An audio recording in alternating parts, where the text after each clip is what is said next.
শীত পড়তে না পড়তেই আমরা বেরিয়ে পড়েছি একটু ঘুরতে। কোথায় এসেছি বলুন তো বন্ধুরা? এটা হলো কলকাতার আলিপুর চিড়িয়াখানা। নমস্কার বন্ধুরা, আমি উষা হালদার বিচিত্রায় আপনাদের সবাইকে স্বাগত জানাই। দেখুন, এখানে আমার ছেলে কৌস্তব গাছে উঠেছে। এই ছোটোবেলায় পড়েছিলাম না, নরেন্দ্রনাথ চাঁপা ডালে বসে দোল খেত, আর চিড়িয়াখানার চাঁপা গাছে বসে দোল খাচ্ছে কৌস্তব। সত্যি আজকে দিনটা কৌস্তবের জন্যই ছিল, কারণ এত খোলামেলা এত সুন্দর পরিবেশ ও কখনোই পায় না। কৌস্তব আজকে ভীষণ খুশি, পুরো বাঁধন ছাড়া, লাফালাফি দৌড়াদৌড়ি, কে আর ওকে ধরে রাখে।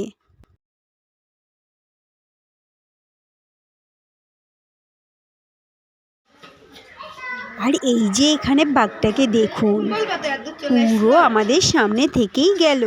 এটা খুব মোটা কাঁচ দিয়ে তৈরি এই বাঘের রুমটা, এত সুন্দর। আর এত কাছ থেকে বাঘ দেখার অভিজ্ঞতা আগে কখনো হয়নি। কিছুদিন পরে আবার যখন একটু বেশি শীত পড়বে, বাচ্চাদের হলিডে পড়বে, তখন তো এই চিড়িয়াখানায় এইভাবে আর কিছু দেখা যাবে না। তখন প্রচণ্ড প্রচণ্ড ভিড় হয় এখানে। এত ভিড় হয় যে উঁকি ঝুঁকি মেরেও হয়তো কখনো মুখটা দেখা যায় না। এখন আমরা শীতের প্রথমেই এসেছি, তাই অনেকটা ফাঁকা ফাঁকা। খুব সুন্দরভাবে অনেকক্ষণ ধরে দাঁড়িয়ে দাঁড়িয়ে দেখছি।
অনেক বড়।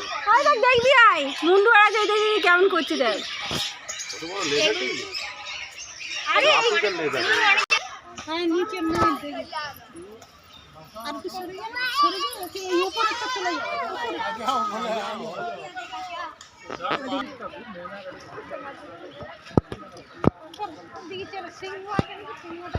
সাদা বাঘ এটা। এত ভিড় হয় এখানে, কত বড়। হ্যাঁ হ্যাঁ, মানুষ একটাই আছে।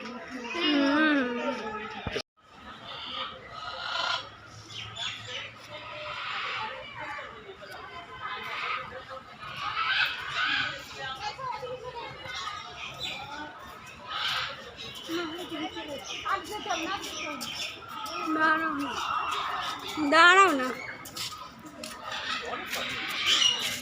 দেখা যাচ্ছে না এখন।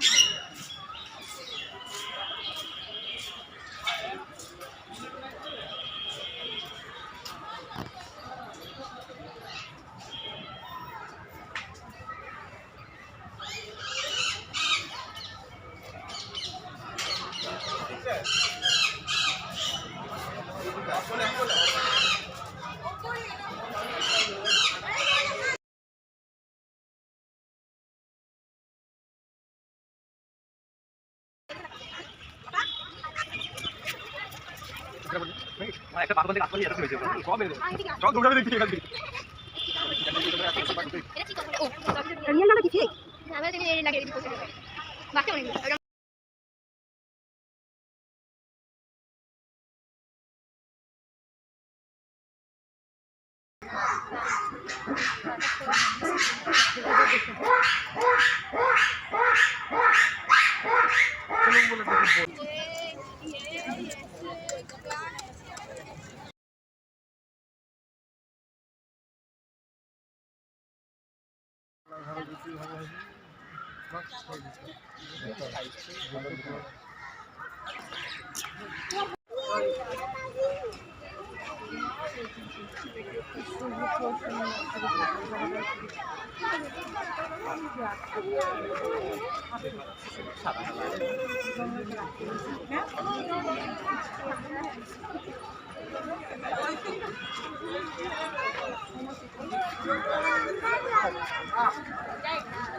ফেক